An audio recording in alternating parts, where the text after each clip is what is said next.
The Cincinnati Bengals wildcard hopes are still technically alive. Let's talk about those scenarios and why the schedule makers didn't really do the Bengals any favors in Week 18.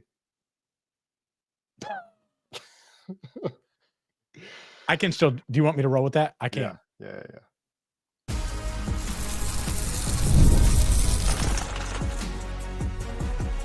You are Locked On Bengals, your daily Cincinnati Bengals podcast. Part of the Locked On Podcast Network, your team every day.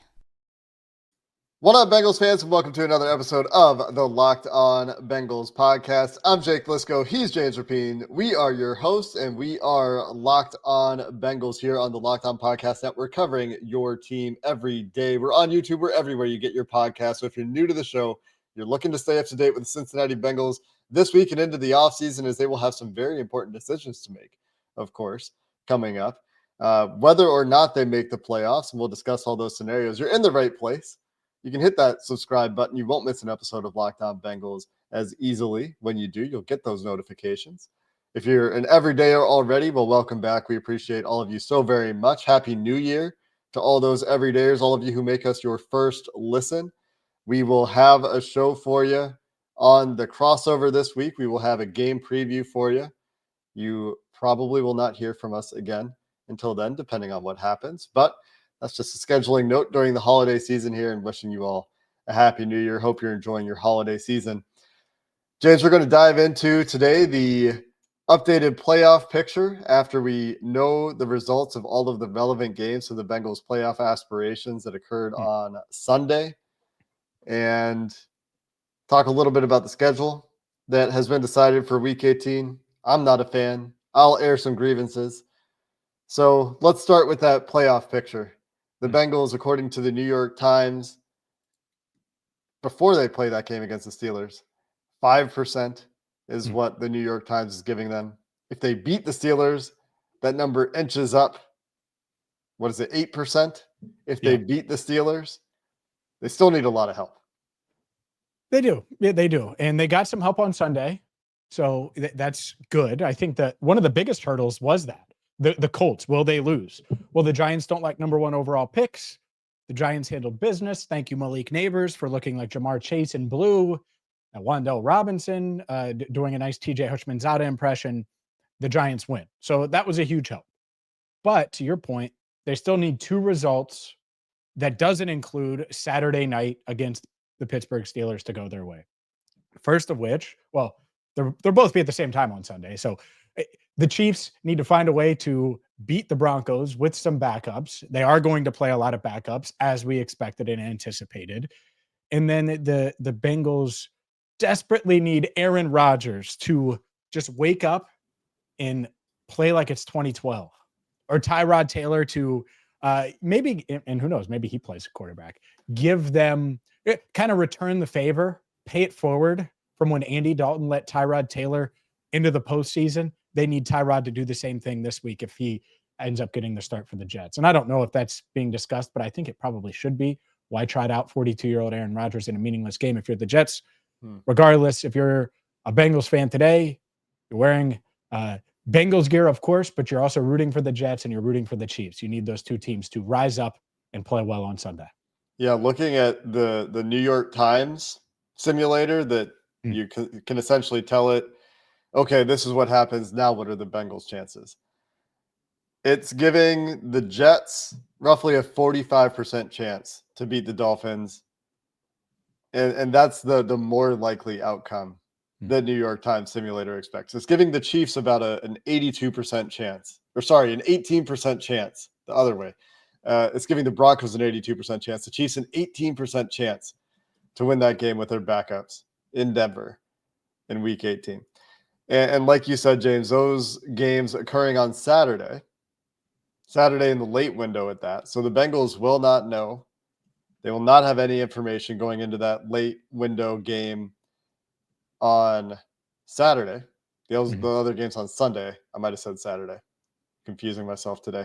You're confusing me. What day? Sunday are the games we're waiting for. The Bengals will not have any of that information when they play their game. All the AFC North games, all AFC North Saturday. So they still need some help from either the Chiefs not either, both the Chiefs backups and whatever version of the Jets plays whatever version of the Dolphins is out there, because the Dorian Thompson-Robinson Browns were just pathetic against the Tua-less Miami Dolphins. Embarrassing.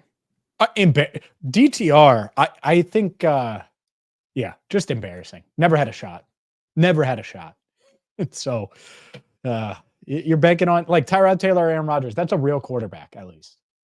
Doesn't mean that they're playing well right now. Obviously, the Jets stink and their defense stinks and just not going well. But there is a chance, but it only matters if you handle business on Saturday night. And we'll get into the primetime element of it.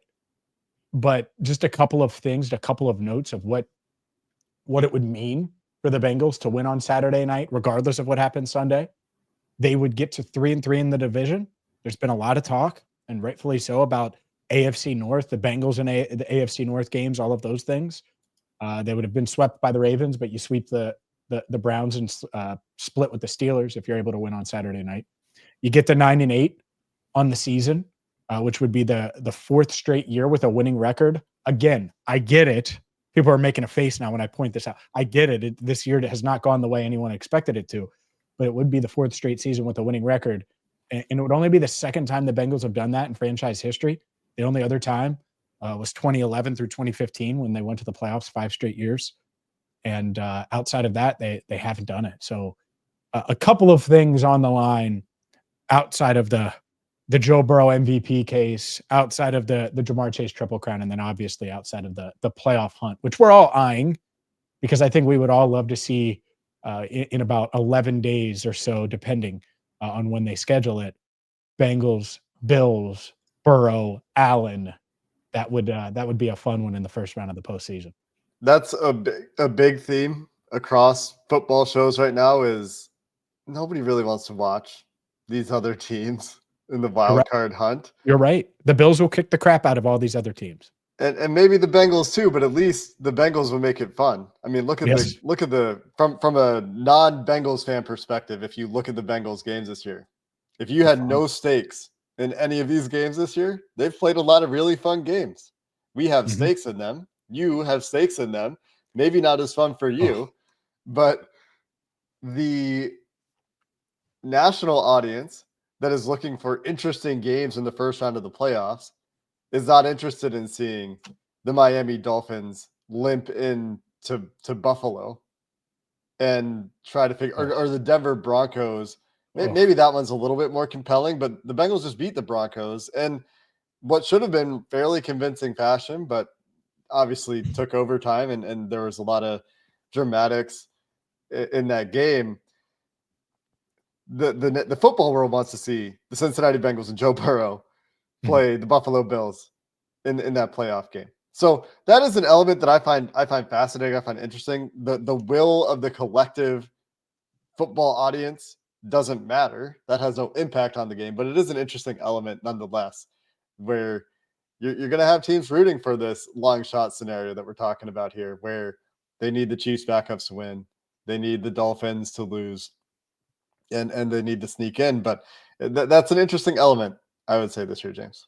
Yeah, for sure. And if you're the Bills fans out there, you're certainly rooting for anything but having to deal with Joe Burrow and Jamar Chase. Like, it's not like the Bills can't beat the Bengals. I'm not saying that. And that's not the logic. But it's just, do you want to have to deal with that? Yeah. Like, I wouldn't. I would much rather be like, oh, well, Bo Nix and Cortland Sutton, Marvin Mims, who apparently is unguardable when the Bengals are on the field. But you get the point. And Denver could be like sneaking into the playoffs off of 2 straight losses and then beating the Chiefs backups. Like, not a very inspiring finish to the season. They could get in with 3 straight losses. They could. If the Dolphins and Bengals lose, they're in. Yeah. Think about that. Like, so it's wild.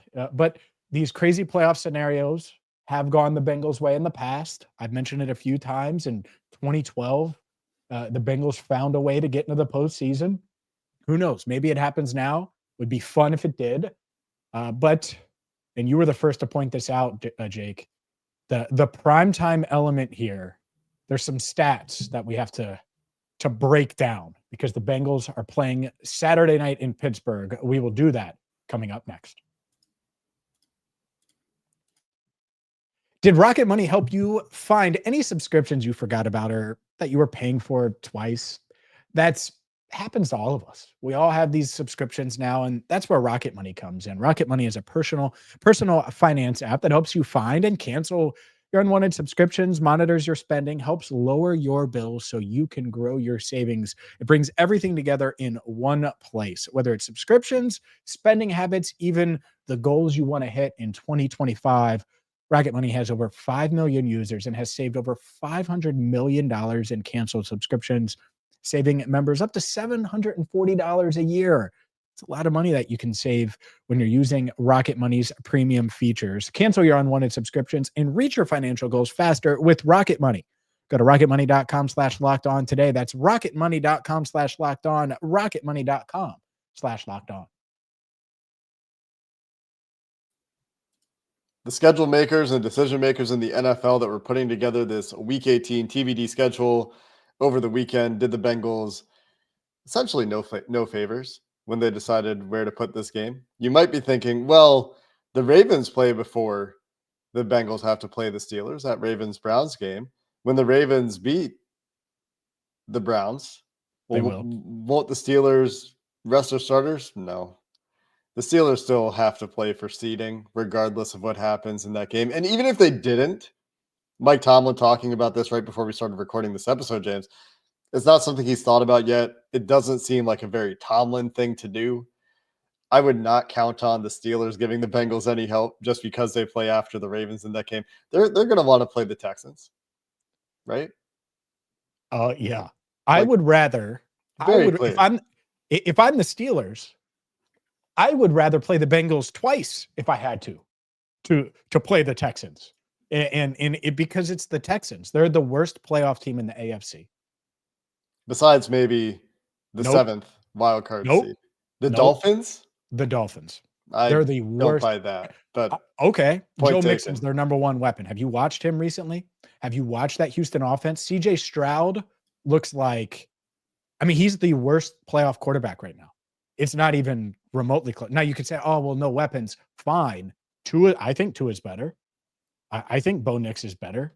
So, Bo Nix just threw deep touchdowns to Marvin Mims, and CJ Stroud can't really move the ball.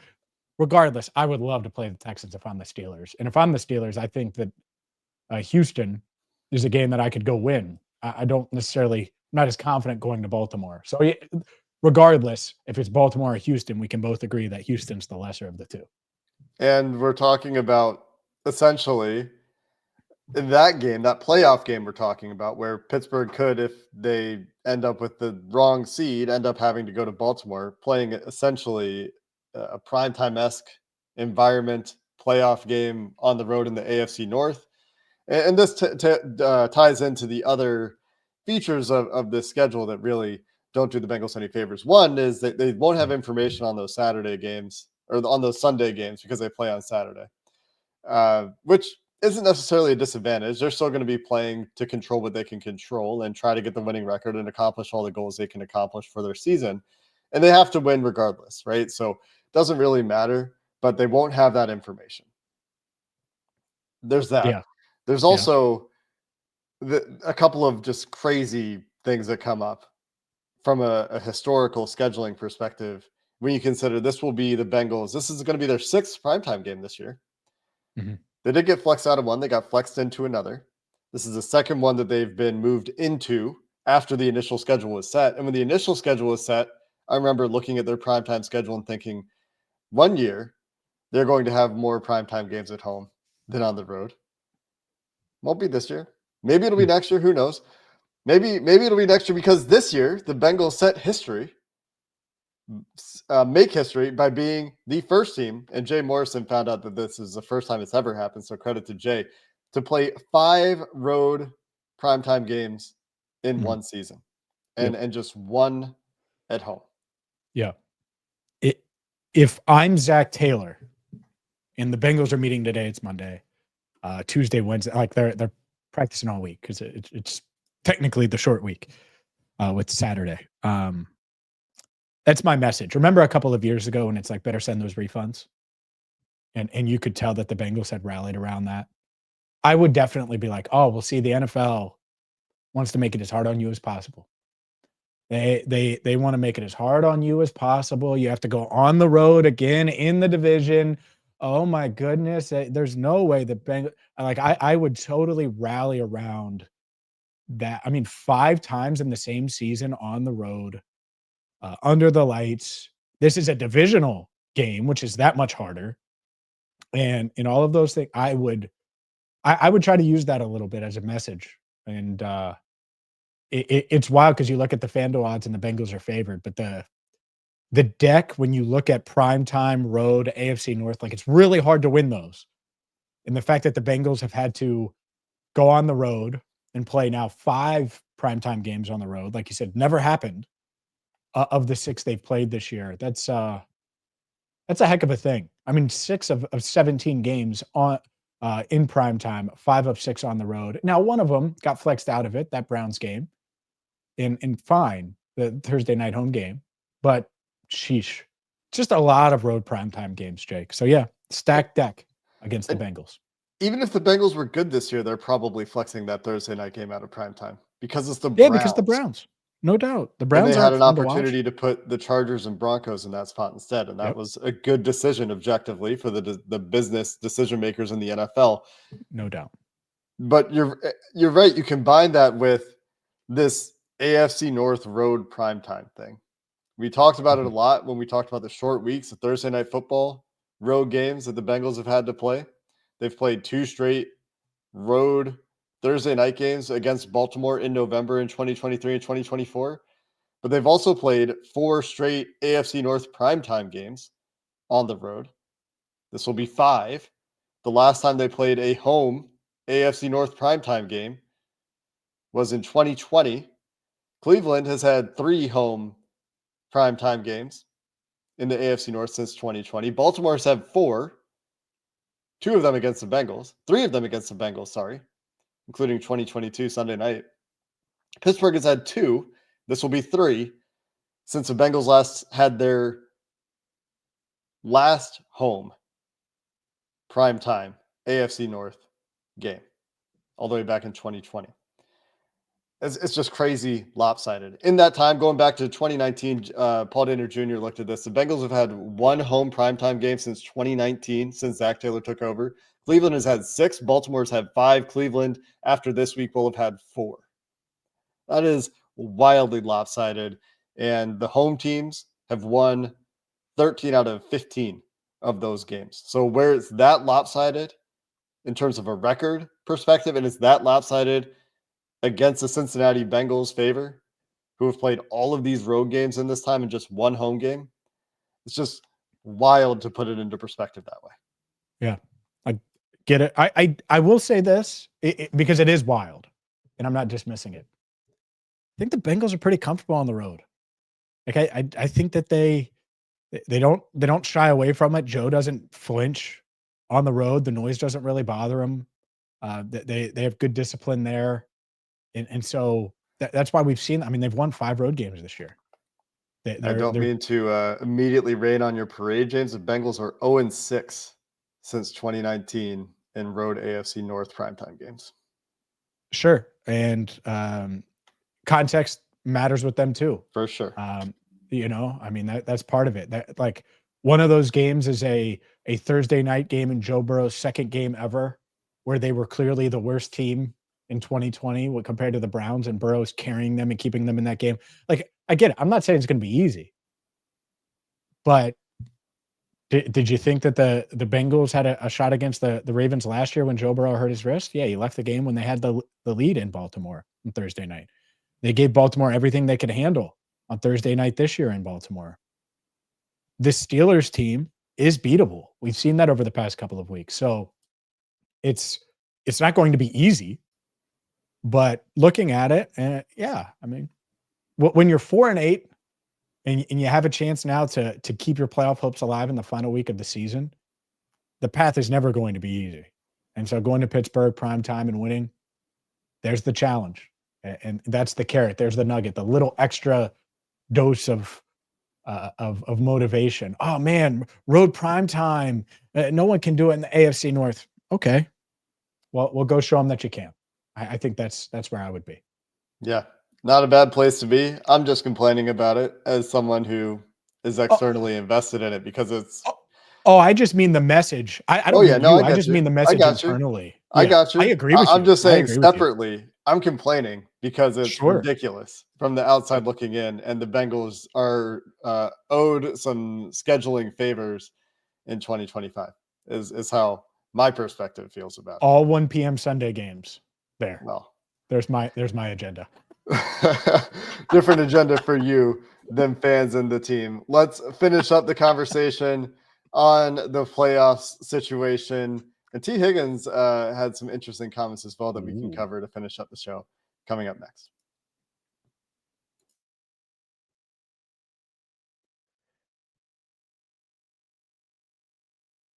Tea time. Anything else before we do get to Tee Higgins and his $131 and 3 tutties at Paycor?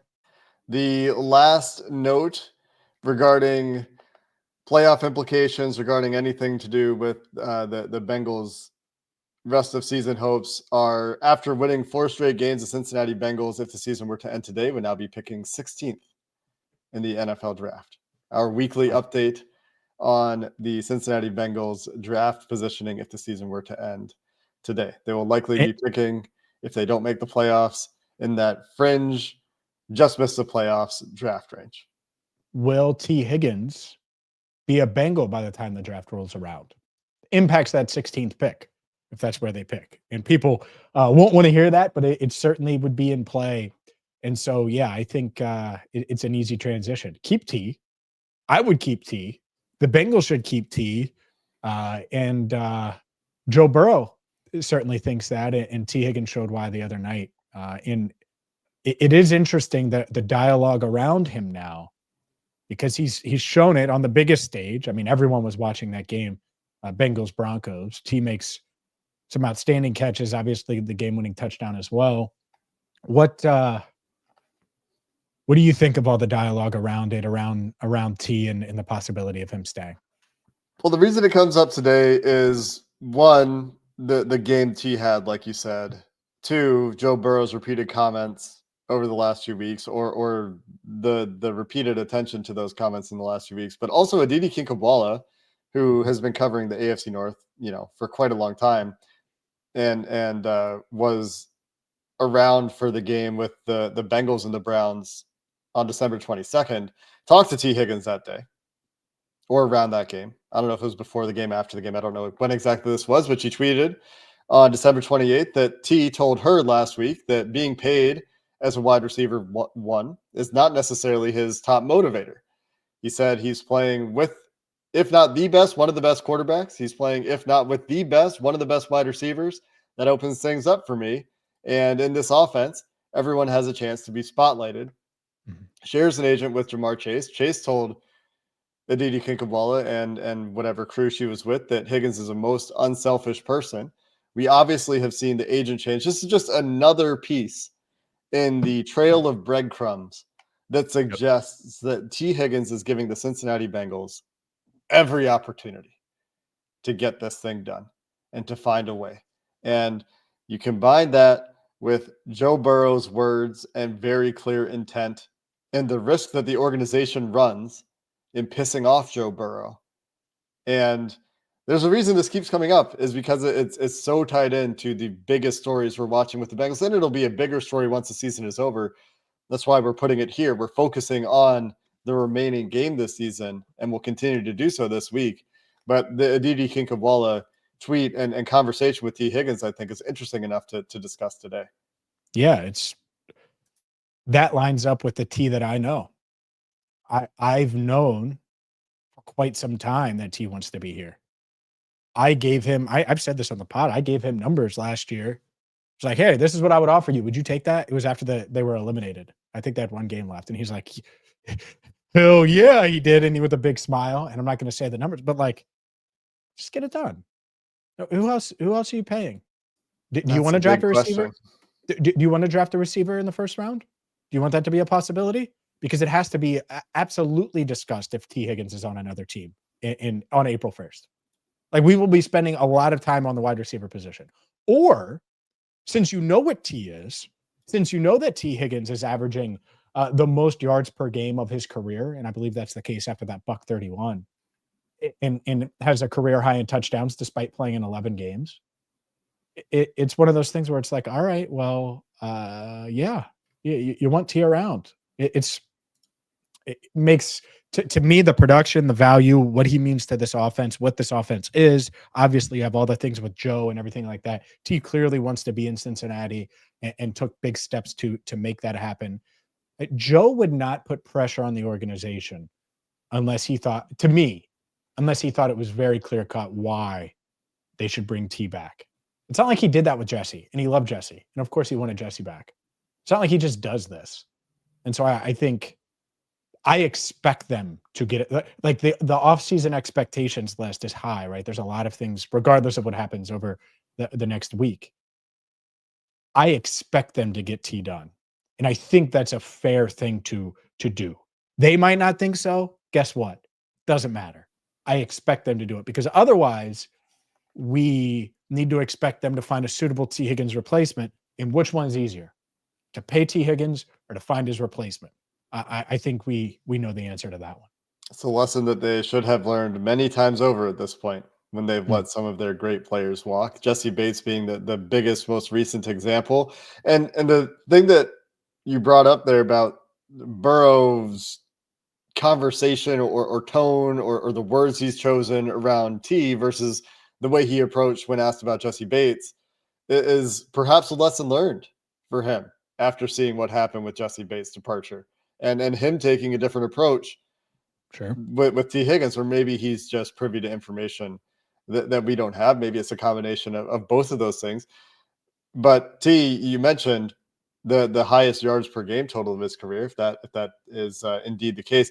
Currently makes 9th in the NFL in yards per game, which might be pretty easy to miss considering the amount of games he's missed. But ahead of Amon-Ra St. Brown, ahead of Brian Thomas, ahead of Jerry Jeudy, ahead of Brock Bowers and some of these tight ends, George Kittle. He's right at behind, 78. He's at 78 yards per game. So right the behind 131. CeeDee Lamb. Sorry, he's at 78 yards per game, which is 0.1 tenth of a yard ahead of what he did in 2021. So yeah, I mean, it's and the touchdowns are up, and so you combine those things, and with a big game Saturday, he could get to 1,000 yards. He's at 858, and he's going to play Saturday. And so, with all the injury discussions, Jake, I do think it's worth noting he's been healthy for every playoff run, right? And he's played in at least, after Saturday, will have played in at least 12 games every season. It's not like we're talking about a lot of 8-game stretches or things like he's played in at least 12 in all 5 of his NFL seasons. There are clearly some nagging injuries, and that's unfun for the player. I'm sure it comes up in negotiations, and it's not very fun there. It's not very fun to watch. It's always annoying in terms of, man, that sucks for T. That must be so annoying for him to deal with, the injuries that he's dealt with and some of the nagging stuff that seems to come up for him. But he's been so productive for this team when he's on the field. He changes the offense so much when he's on the field. And that game against Denver was such a great example of it, because there's a Patrick Surtain on the other side, and it just doesn't matter when you have Tee Higgins baptizing Riley Moss opposite Jamar Chase. It just doesn't matter. The other interesting note here from a statistical perspective, Jamar Chase averaging 1 touchdown per game right now. And if he scores a touchdown in week 17, we'll be in rarefied air there in terms of scoring a touchdown or more per game. Obviously still has an outside chance to go crazy and get to 20 if he scores 4 touchdowns in week 18. But Tee Higgins also at 10 touchdowns in 11 games, very near to 1 touchdown per game. And those guys were the only guys this year close in the NFL.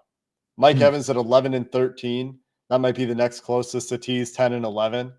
But as I'm looking at this list, nobody is scoring after T's 3 touchdown game at the prolific rate that Jamar Chase and Tee Higgins are with the Joe Burrow quarterback, offense.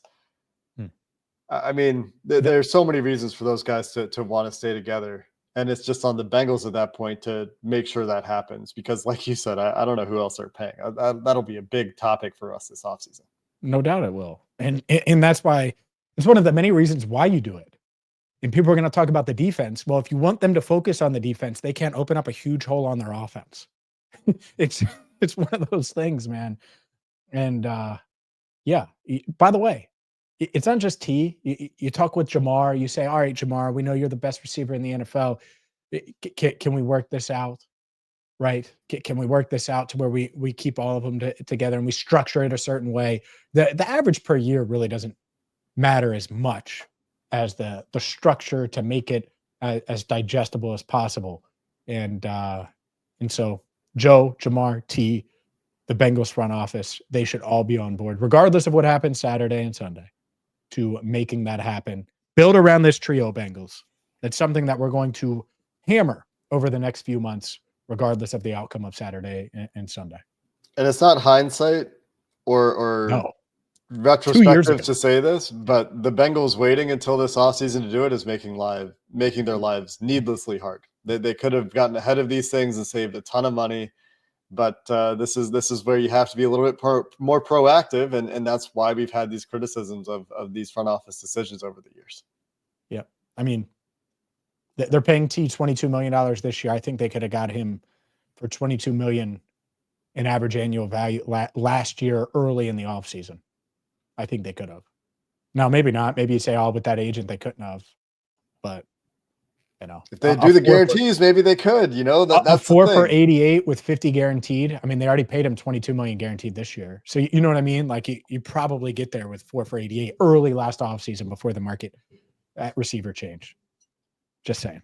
That's just part of the frustration that we've talked about over the years, but they still have the really everything in front of them in that regard and control their own destiny, to use some football aphorisms there, with the future for Tee Higgins, Jamar Chase, and Joe Burrow in Cincinnati. The next time you hear from us will likely be the crossover with Locked On Steelers as we get prepared for this Week 18 contest. Until then, Happy New Year. Thanks for listening to this episode of the Locked On Bengals podcast. Hoo day, and have a good one.